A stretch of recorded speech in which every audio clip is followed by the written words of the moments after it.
Welcome to Running in the 70s, where we interview, meet, and get to know athletes of all kind who were running in the 70s. I'm your host, Matthew Kleinowski.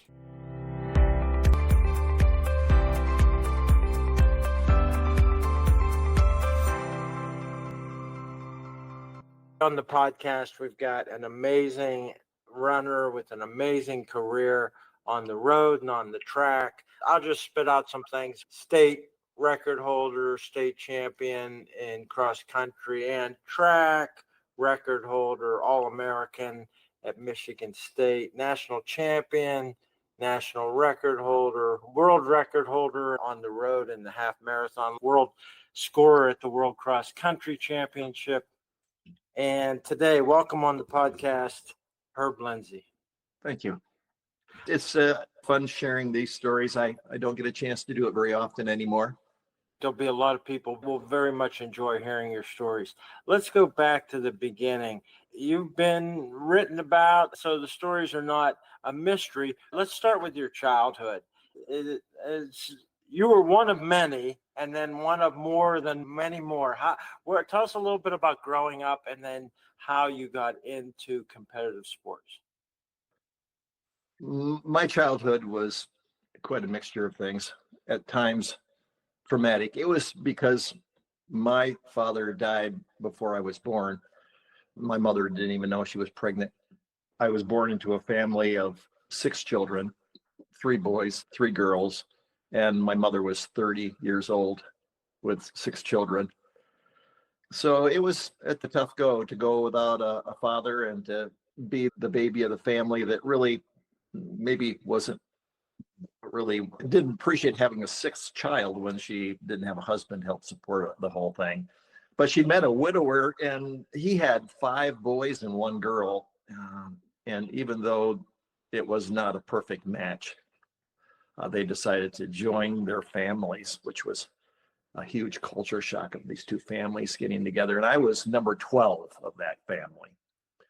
This is the Brady Bunch times 2, and yeah, not all just happy Hollywood.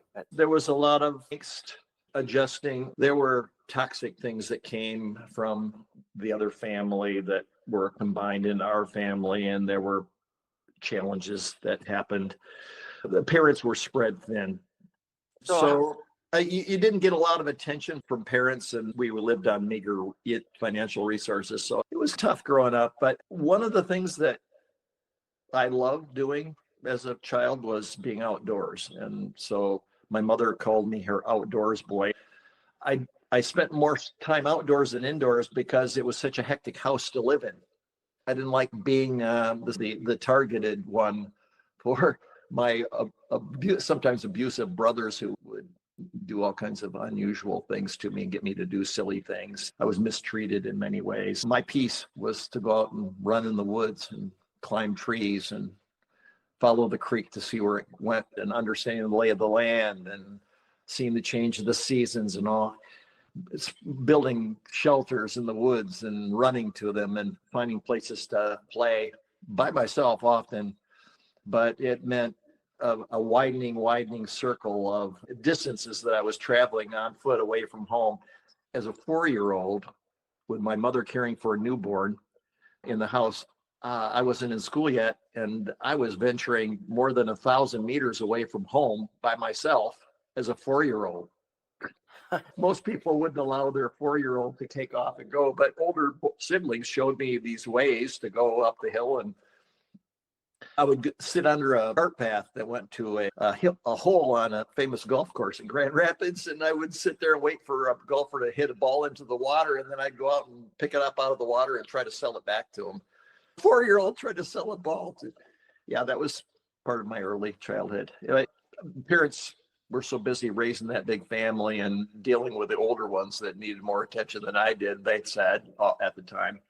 I was slow to read, slow to learn how to read, slow to do lots of things. I was behind my peers in many ways, but I could run. So that became something that was my thing that I did well. And I came to enjoy lots of time in the woods and lots of running, and I learned to handle that. When in school did you start competing? There were competitions against myself, but I didn't compete against other boys until I got into my high school year. That was the fall of 1969.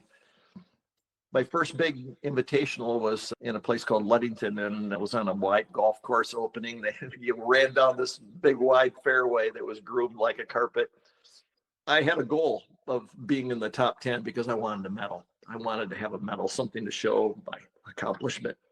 And I ran without any fear, with great volition. I won a medal, but it was not a pretty thing. I remember my form was terrible. I held my arms too high. I rolled my body like this. I was slapping myself as I got fatigued. My number was falling off. I had saliva all over my face. But the other coaches said to my coach, "Is he only a freshman? How? He's going to be a good one."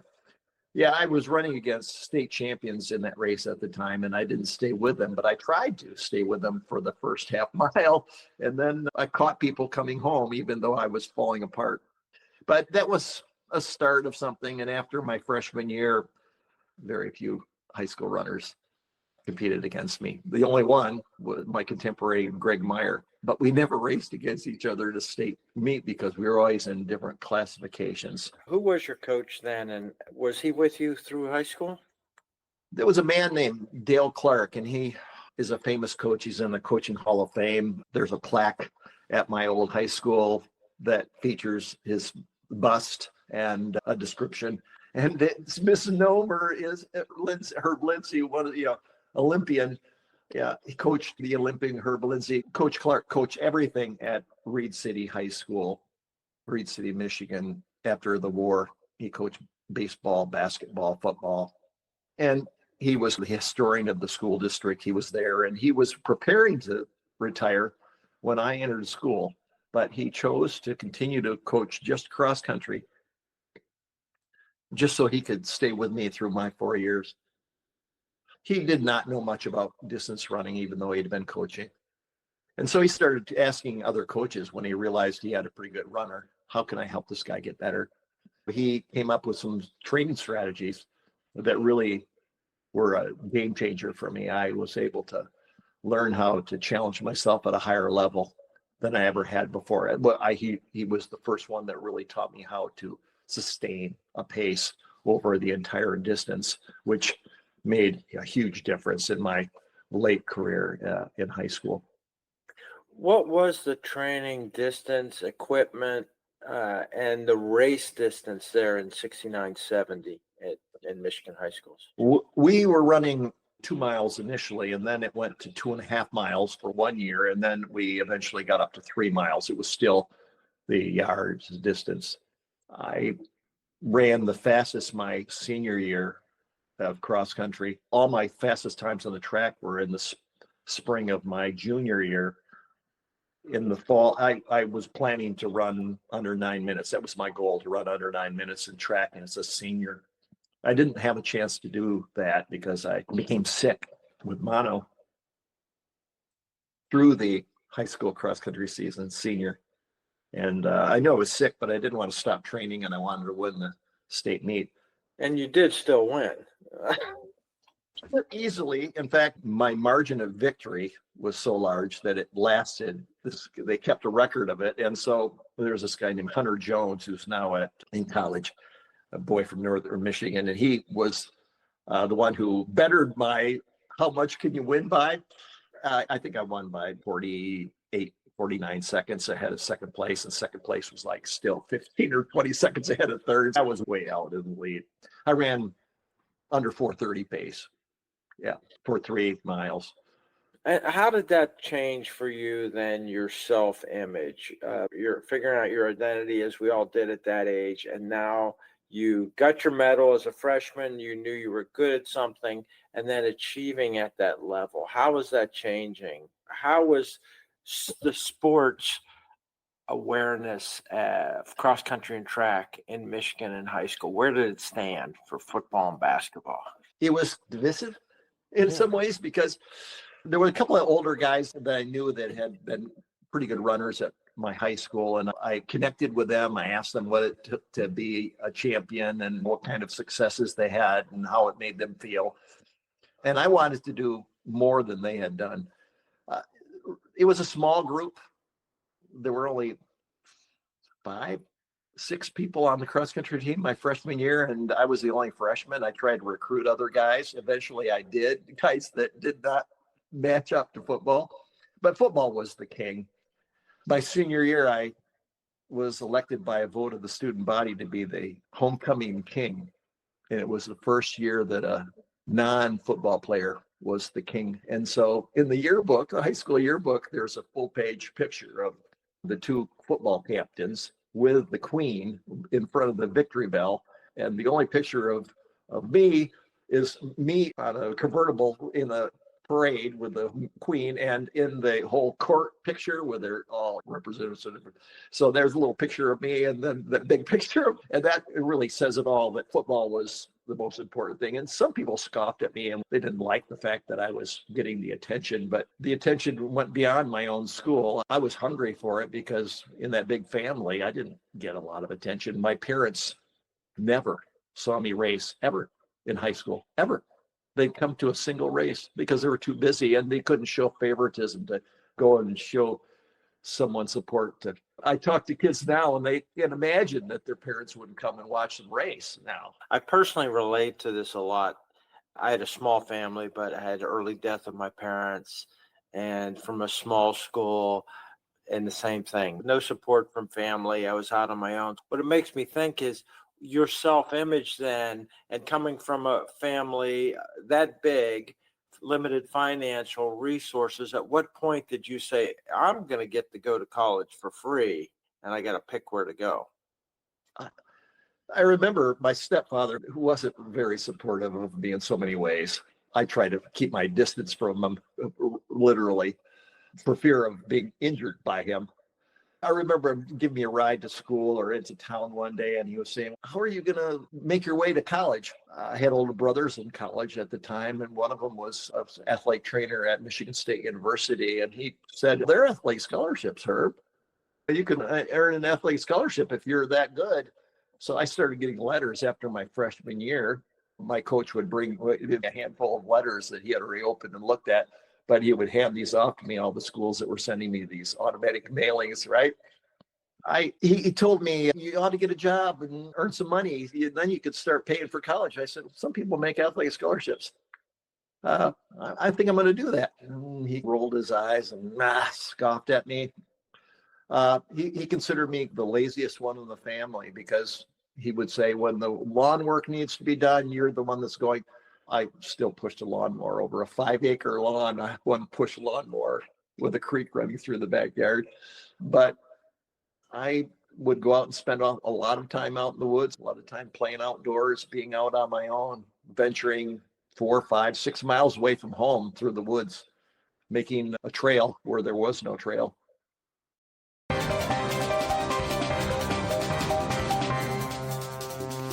What did you expect when you landed at Michigan State? It was a turbulent time. As I said, I got sick my senior year, and I didn't have a chance to really do what I wanted to do my senior year. I was sick. I took a month and a half off. I started training again, but I had a relapse. It really made me even sicker than I was the first time, to the point where my doctor was worried about my spleen rupturing.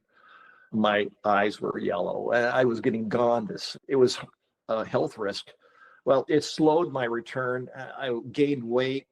I was depressed. All of that. I still managed to run a few weeks of track my senior year, overweight, not out of shape, and I won the regional mile and was put in the slow heat at the state meet. My coach petitioned the meet director to get me into the fast heat. He wouldn't do it. So I had to run from the slow heat, and I ran for 24 or so and was way, way ahead of everyone and won my heat, the slow heat. And so all you could see these coaches running around trying to find their athletes. This guy ran for you. So 2 guys that I knew who they were, they ran and had a photo finish, and they ran 0.2 of a second faster than me, and they were timed. They ran first and second, and I loved it. Yeah, I was disgusted.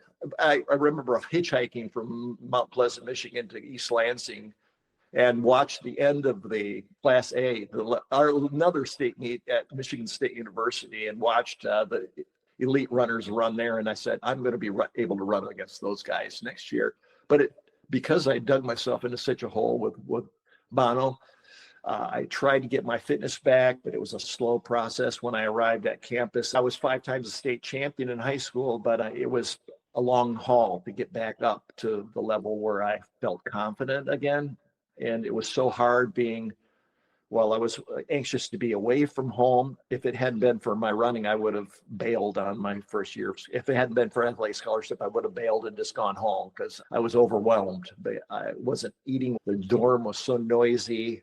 I couldn't sleep. I was trying to keep up with all of the academic requirements, trying to study, trying to read a novel and also read a physiology textbook and try to remember it all, and then get up and be training at 6 a.m. Oh, I had diarrhea that wouldn't go away, muscle tightness. It was really a hard first year. We had at Michigan State a provincial champion from Ontario, a state champion from Illinois, a state champion from Indiana, a state champion from Michigan, all on that incoming team. And I was impressed. I want to be on a team that wins something. I want to have people that challenge me. And initially it was that way. And I rose over that 4-year period to be the most dominant distance runner that they'd had in a few years. And still, no one has finished higher than 4th. I was 4th at the NCAA cross country championship in 1976. You were All American there. I don't know if this is rude. Let me talk about your body as a thing. You had the reputation back then, and the way people looked at it, as being a different physique than the shorter Bill Rogers. These guys, you were thicker, more muscular. When did that happen? And was that something with this illness at the end of high school, your body changing plus and minus? How did that change? Did you ever make any notice about that stuff?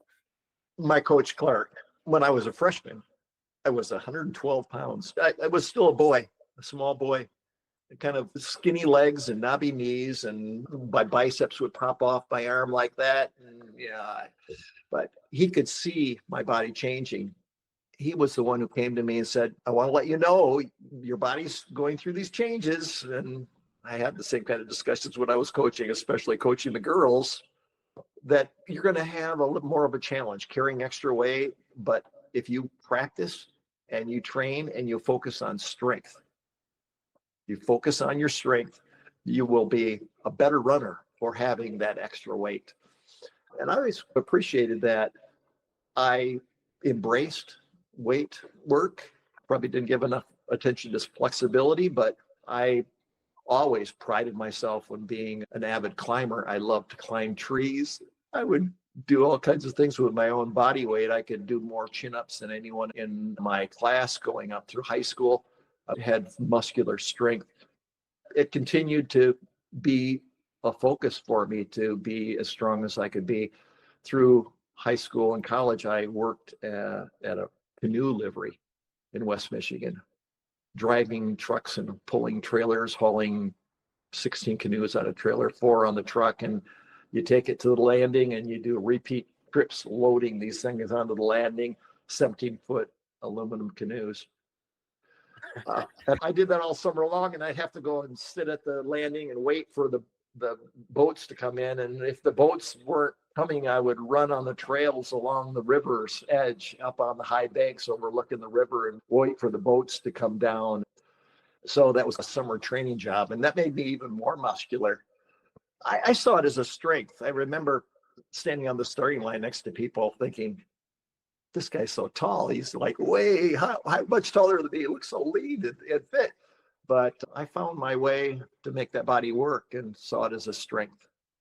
People would look at you and have, what kind of, did you get reactions? Did people talk about that difference to you? We all, when you're at the starting line, looking at each other, nervous in your own thoughts, what do you think people were going through their mind about you? I remember Bill Squires from Boston Track Club, Greater Boston Track Club. He said that I remember he actually shared with me, you look more like a football halfback than you do a distance runner. We called you a deflated halfback, I think. Yeah. Quote, yeah. He shared that quite often with people. You should be able to run away from that guy.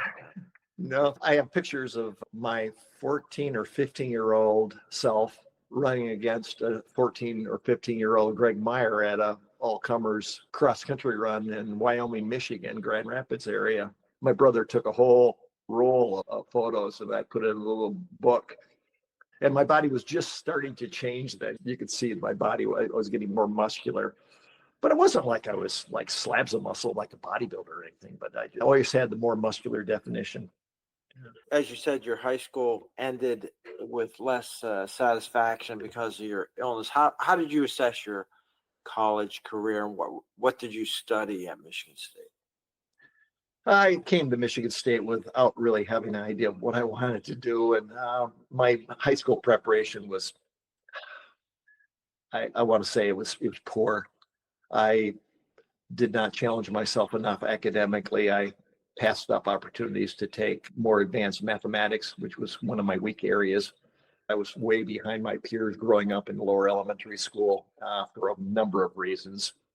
So I did not learn language skills and math skills early on. And so it was always a struggle to try to catch up. I looked at the prerequisites for something like forestry, which was something that I was naturally attracted to because I spent so much time in the woods with the trees and the forest. But when I looked at the prerequisites, organic chemistry, oh man, I floundered in chemistry in high school. It was a challenge for me to get through. And then I didn't really work as hard as I should have. So I ended up becoming a geography major because of the lay of the land. I loved topography. I loved all of that. So geography was my thing. I loved maps, and I always loved going to places where I could study maps. I wanted to become a cartography major. So geography with a cartography specialization, but it caught me because technology was coming. And with technology coming, they said, we're not going to train anymore in paper and ink. We're going to be waiting until the digital media is ready, and then we'll reintroduce the programs. I had to do a quick adjustment. So I said, oh, not a geography major. No, I'm a geography minor.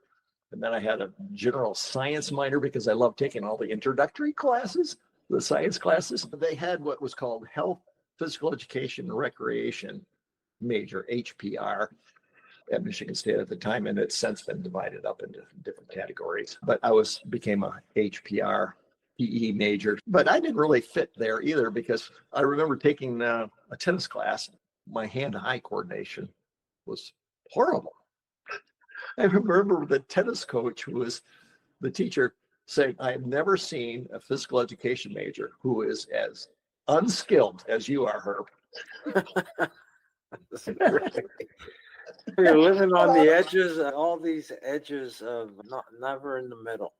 The thing is, I stuck with it. I loved learning more. I took the classes, I did all the work, and my student teaching job was in nearby Okemos, Michigan, next to East Lansing. And my first job as a student teacher was teaching tennis. That's great. So there I was. But you know what? They have great tennis players at Okemos. They still do. So I enlisted the varsity athletes. I just directed them and gave them the job of doing the drills and leading the drills. And I supervised the whole thing. I ended up enjoying teaching elementary physical education. I started doing that right out of college. I was still training and racing, and I couldn't train and race as much as I wanted to while teaching. So that's when I decided to move with my new bride to Colorado, to leave Michigan. But you had throughout your life looked up and said, I want to be with those guys. I want to be, as you were leaving Michigan, who were the guys that were the next that you wanted to run with and race against and beat? I don't know if you remember this cover of What Running magazine. It had the picture of the finish of the 1972 Olympics 5,000 meter final. Right. I watched that final on TV, and then I saw that cover photo. Viren and Quacks and Dixon, and I can't remember the German's name. But it's, I just, the volition, the battle for the finish line, the race to the finish line, just thinking about it now gets my hair standing up on my arms. I looked at that picture. I put that up on the wall, and that was my motivation. I said, someday I'm going to race against those guys. Someday I'm going to race against those guys. And when I was living in Michigan, I was training on my own, or sometimes with Michigan State athletes, but often I'm by myself and timing myself in my training and knowing what paces I was running. I felt like I was trapped in kind of a, how do I get there? You had to run the times in races in order to get invited to a race. But I knew I was able to run again. So when I would look at, say, the Peachtree Road Race, which was already going on, or the Falmouth Road Race results, and I could run those times. I could do that but how do you get to those places? I was still living on very little money. In college, I had the chance to run against Frank Shorter for the first time. And I was thrilled. I traveled to Toronto and ran in the Maple Leaf Garden. And it was one of the events of my life at that time, because I got to run against Frank Shorter. Frank Shorter, I remember his picture on the front of Time magazine from Munich. Just to remind people, there's a race of you and the guy on your wall, Lasse Viren, and talk about margin of victory. You had a great battle and soundly beat Viren, and did in fact race against these guys. But what this move to Boulder, of course, we have Oregon, Boston, and Boulder kind of being some epicenters of where people went to run. What was it like then when you arrived? The introduction to Boulder, it actually have to go back to East Lansing, because this was the time when those new running shoes were just making their way into the market. The image that's behind you there on the projection, I know those shoes. And I was selling those shoes at Frank Shorter Sports. They didn't pay coaches much at Michigan State University at the time, but they hired Cheryl Bridges to be the women's track coach. I met Cheryl, and then I met her partner, Steve Flanagan. Steve moved with Cheryl, and they had a discussion, he and his business partners, one of them, the most notable, Frank Shorter, to sell running shoes and develop a brand, Frank Shorter Sportswear, and then to have a store in East Lansing. It was a little storefront, not far from campus. I was the second employee. Stan Mavis was the first employee. The kid that came from Indiana as a state champion, and I ran and lived with Stan for 4 years. And Stan and I both got working at Frank Shorter Sports. And Stan went to Boulder to work in the store on the Pearl Street Mall. I followed him about a year later or so, made a few trips out to race out there, but then moved there in 1979. It was what I always dreamed of, is having a group of elite runners to train with. I'd always been the odd guy out. I didn't have a lot of male friends. So it was like getting together with the camaraderie where we'd all go out and have an all-you-can-eat pasta feed on certain days of the week, where you could eat cheap pasta, fill up.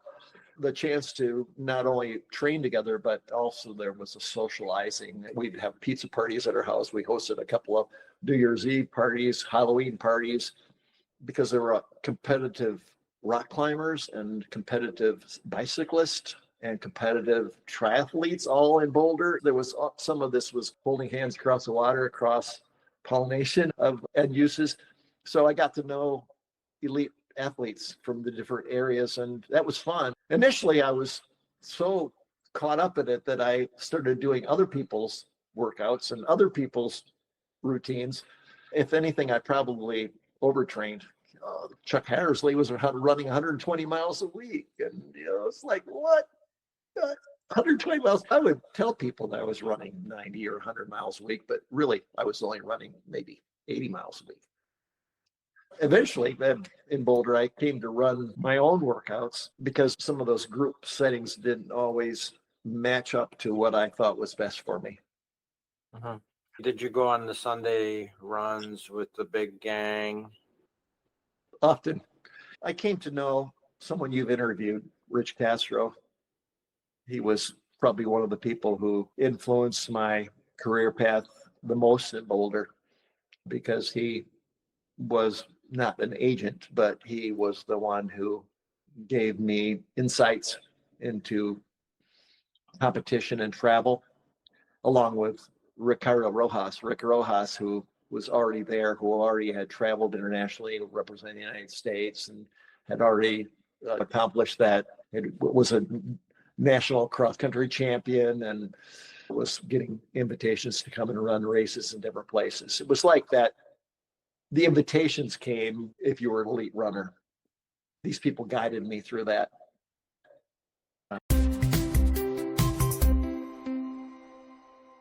You won Boulder. You're a big figure there. What was the financing? When were you getting the equipment, the shoes, the support? How did that come? I started getting equipment for free from Adidas in about 1976, 1977.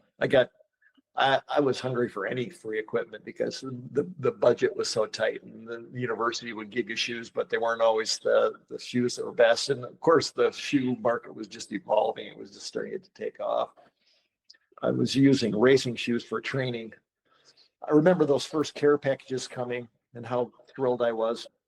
Stan and I would get care packages together. I would get packages left at my doorstep, and it was like Christmas, but better than any Christmases I had, because there weren't a lot of gifts at Christmas time growing up in my family. So this was like my Christmas delayed. I didn't make any money until after I got to Boulder. The rules were you couldn't have money, you couldn't take money, but I knew that money was changing hands. I knew that from the time I went to Canada and raced indoors, going into a hotel room with my coach upstairs, and knocked on the door, opened the door. There was a briefcase on the bed, some chairs pulled around a couple of the beds, and ice in the bathtub with cold stout bottles, of brown glass bottles. I heard some of the discussion, then I popped a beer and had a beer and went and waited in the hallway, and my coach worked out the details, but there was some money. I opened up that briefcase, there was money in there. So there was some money changing hands, and I didn't see that money, but I know now that my coach came up with the deal.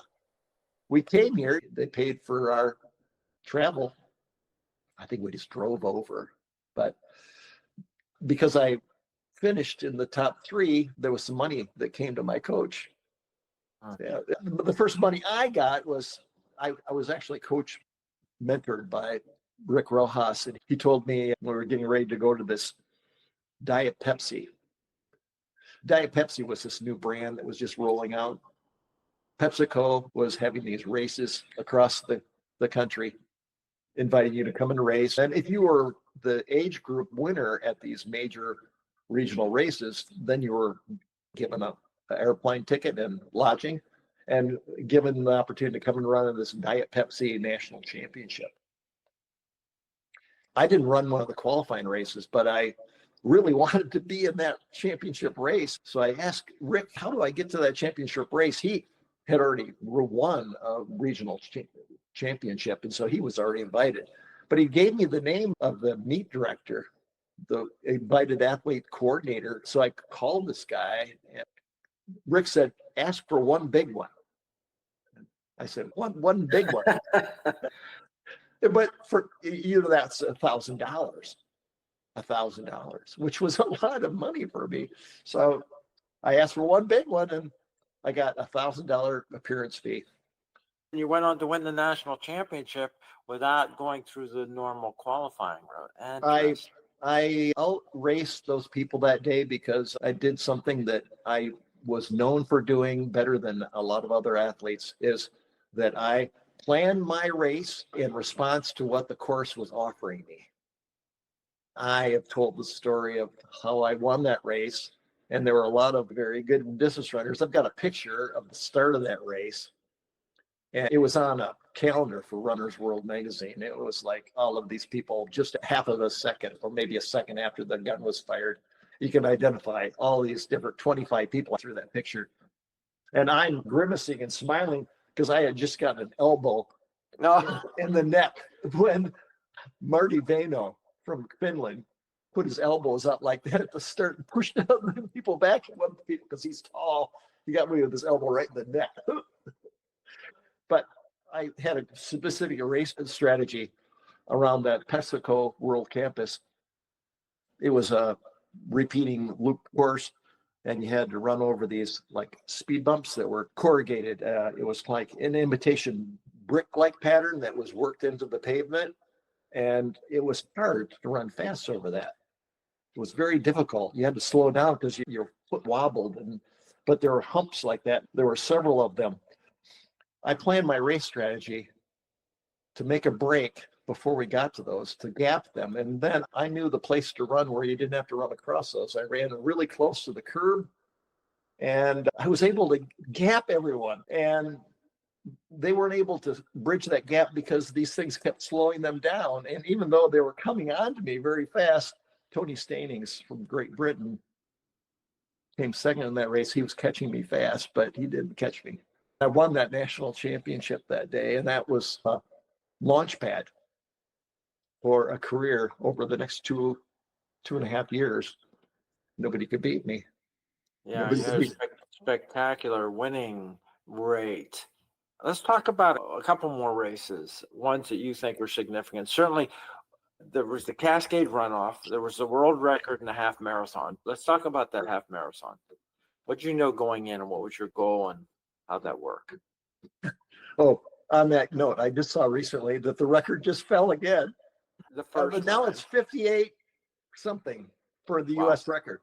58 Yeah. Oh, something. yes. Yeah, it just got broken. Like maybe a week or 2 weeks ago. Yeah, I thought that when I ran my time, I still have the award. It's a maple cutting board that says the name of the race. I could actually get it. It's just in the other room. 1:01:47. And it was an elite field that came to run that day. Athletes came from around the world to race there. The world leader in the marathon that year was in the race, Rob D. Costello. Oh, you came and you stayed with different families, and beautiful setting, great organization to put on the race. I was confident. I was training really well, and I had a specific race plan. My race preparation often included lots of visualization, the geography part of me, the trees, the landscape, the roads, the surfaces, the grades, all was playing in my mind as I prepared for a race. And I knew that race course in my mind. I could see it, I could picture it. And I would practice in my mind having different break points or places where I would plan to attack, or I would say that this is an intermediate goal on my way to the end goal. Some great photographs taken from that race. I can't remember the woman's name, Tracy something. She took pictures of the lead vehicle. And the lead vehicle was this flatbed trailer that had a 2x4 frame built around it, so you could have something to hold on to and sit on, and nobody fell off. But there were a lot of people in the media that were on there, but there were also some elite runners that were injured and couldn't race, but they were up there watching. Patty Catalano was one of the people that was on the lead vehicle. In basketball, they talk about having a sixth man. It was like having a sixth man in basketball. This was like having my sixth man, because these people knew me, I knew them, and there was like an emotional connection. So I was drawing upon their energy from the lead vehicle that was like only, 15 feet in front of me. I would get as close to the lead vehicle as I could. I talked to the person driving the lead vehicle before the race, saying, I would like you to be as close to me as you can be. I won't mind. So I was like getting pulled along. The 20-kilometer split still holds as an American record for 20 kilometers. Isn't that crazy? But let me just interrupt with the question about winning or time. What was more driving? You certainly want to win the race. Did you have a time goal? No, the time never entered my mind. That was all about, I want to run away from everybody in this race. My pre-race plan was to set up different places where I could practice my attack. Some of those attack points were taken away by others who became the aggressors in the race early on. The man who made that race for me that day was not Rob DiCostello, even though he led briefly early on. It was another runner who I have great respect for. His name's John Sinclair. And John continued doing that. He did it for about 13 or 14 years and still coaches athletes, I think, in distance running. He was the one who made the race for me.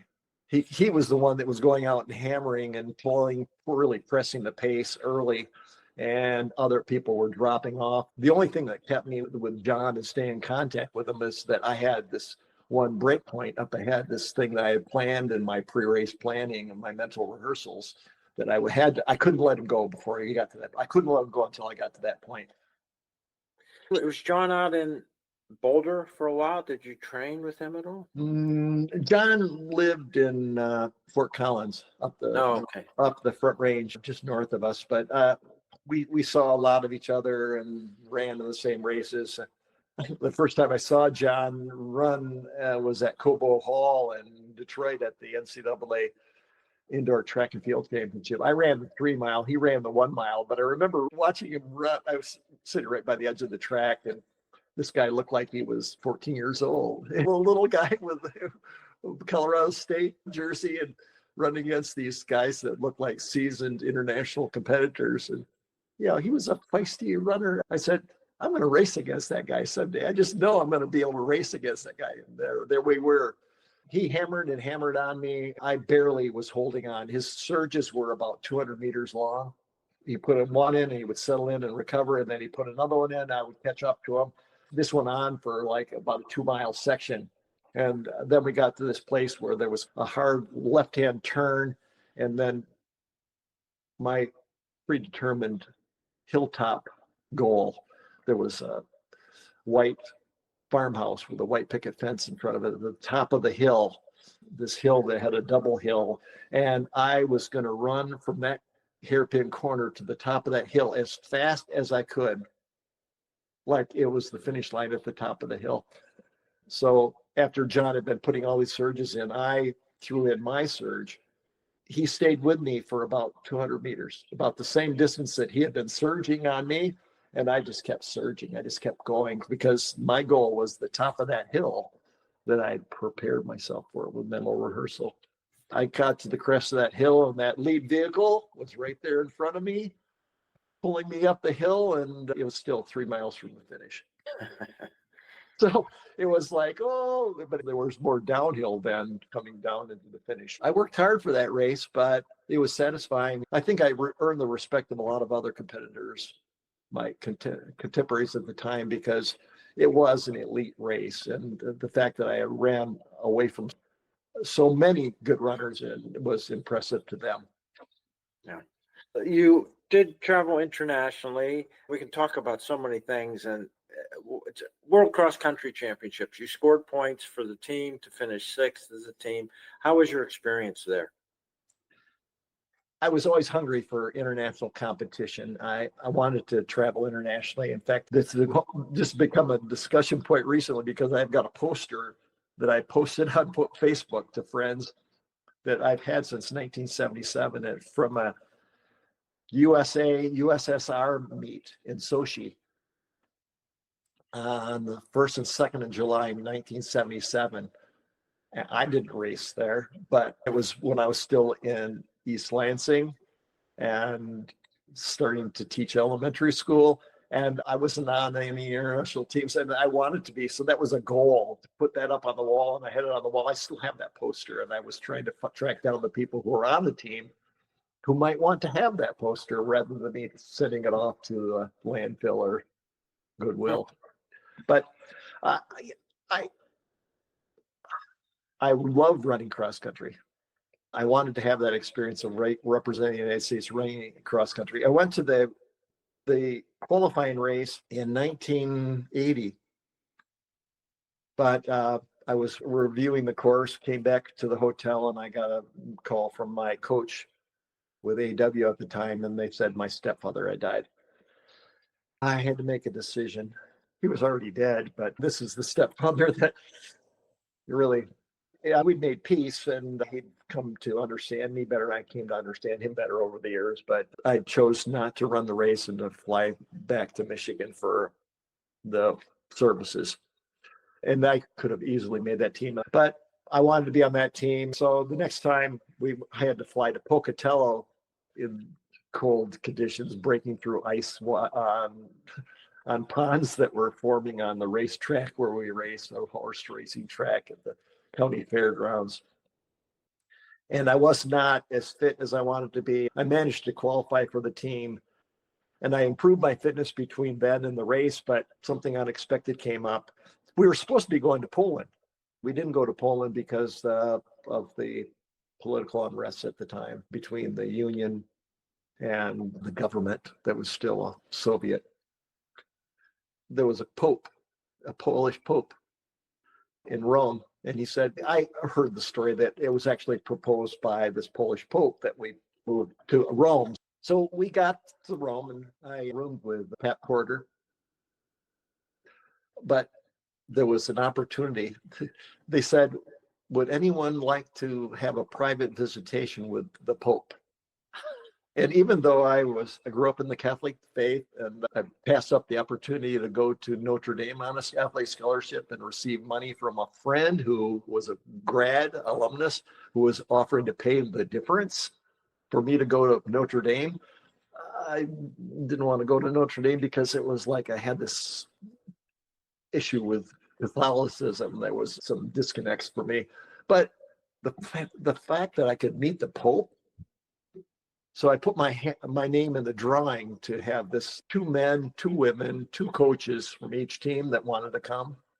My name was drawn out of a hat, so I got to, but that meant that I did not get the chance to review the course the second time. Huh. What I've said about knowing the course and knowing the course better than anyone and planning your race strategy based on knowing the course and knowing exactly where you are on the course, I didn't have that for that race in Rome, and it was the difference. I did not have a confident race. I love the experience of racing, though. One of the things you remember is just how close everyone is to you, how physical it is. You're actually making contact, bumping. We started in horse gates where the gates are closed, and then they got the pads where the horses were up against, and you're in there sideways. And then I lined up in the back of the group rather than in the front of the group. My mistake. I should have tried to get up there in the front. I got a poor start, and it goes out so fast, and then there's lots of bumping, and I didn't know where I was in the race course. And one of the things that's disconcerting is you don't realize how much different people from different cultures and different parts of the world smell. So the experience was overall almost overwhelming, the smell of other athletes around you. I don't know if you've had that experience of. Yeah, it's brilliant. Yeah, it's brilliant. I lived in Egypt a while, and I worked in Africa, and in the big cities, there's people from all over the world come. Right, So even right. just social events, it's a different experience. Yeah. But I raced, I came 69th, and I've never finished that far back in any race in my life, ever, then or now. But it was fun.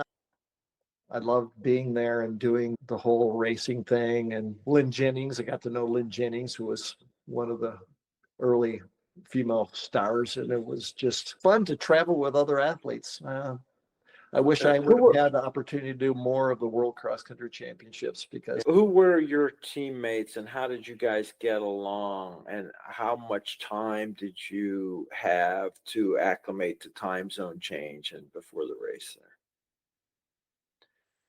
I'm trying to remember. I really liked Dan Dillon. He was tenacious and friendly, and he was one of the greater Boston guys. And of course, Pat Porter, who I roomed with. I think it's documented. I was just wondering if any impressions you had. I made an impression on Pat Porter. I think at that time I was just trying to make sense of relationships and my place in the world with my young wife, and how international travel stressed that relationship. In fact, I passed up the opportunity to take a trip to the U.S. Virgin Islands with my wife that weekend because of a prize. I won a race prize where you got this vacation travel. So she ended up going with her sister, and I went to the championship race. And so you make these changes, and this, I wished I would have. There was a part where you had to make a choice. He was engaged. Porter was engaged at the time, and I talked to him about it, and I experienced he ended up breaking off the courtship. He met another woman who he dearly loved and ended up marrying a world-class jumper who was on teams with him. I can't remember her name now, sorry to say, but years later, he called me about a month before he died. He called me and we talked for maybe an hour and a half about how much I influenced him or he influenced me over the span of his career. So it was fun to make that last connection with him. Herb gave us a lot more time, so there's a lot more to talk about in episode 2. See you next week. Hey, I hope you enjoyed another episode. Do you have someone you'd like to hear interviewed on the podcast? You can leave a comment on the YouTube channel or on the website, running70s.com. That's running70s.com. Let me know what you think of the episodes and anyone, including yourself, you'd like to hear interviewed. I hope you enjoyed another episode of Running in the 70s. Voices, stories, and memories of athletes who were running in the 70s. Until next time, wherever you are, keep looking forward and don't forget to look back.